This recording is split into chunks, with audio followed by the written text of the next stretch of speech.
guys. I know it's Matt with Tips for Truckers, but we're working on cars today since it's the weekend. And replacing my choke cap on my Cobra. It's carbureted, of course. And I just wanted to show you guys essentially how a choke works. I didn't know exactly how it works, so I took it apart, and now I understand it.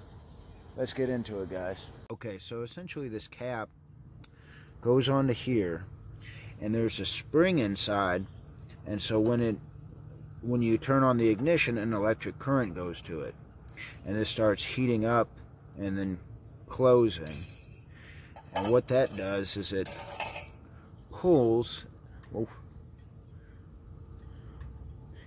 this lever shut, and then that closes the choke on the carb.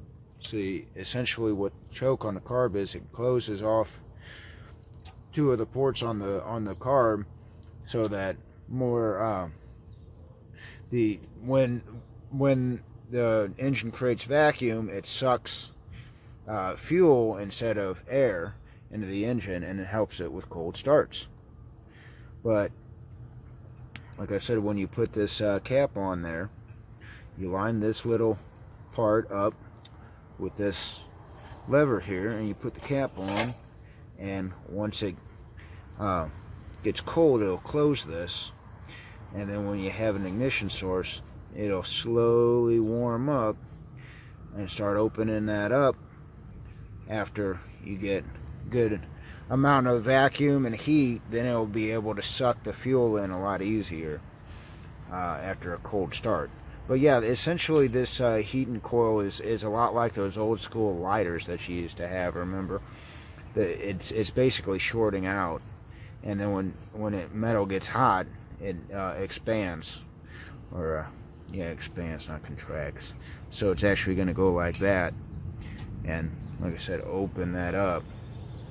And actually, this is kind of like a distributor, how you adjust it. You could put it right on that center line, or if you want to have the choke open, earlier or more aggressively, then you just turn it there, and the choke will turn off later after it gets hotter, or anything like that. So, but make sure when you adjust it, it's completely, the engine is completely cold.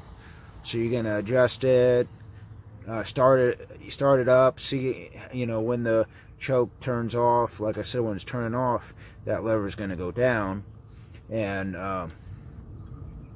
you see that delay, and see if it still idles after it choke opens up, and then you might be able to back it off a little bit, because obviously you don't want your choke closed while you're driving. So anyway, it's Matt with Tips for Truckers, and that is how a choke works, electric choke.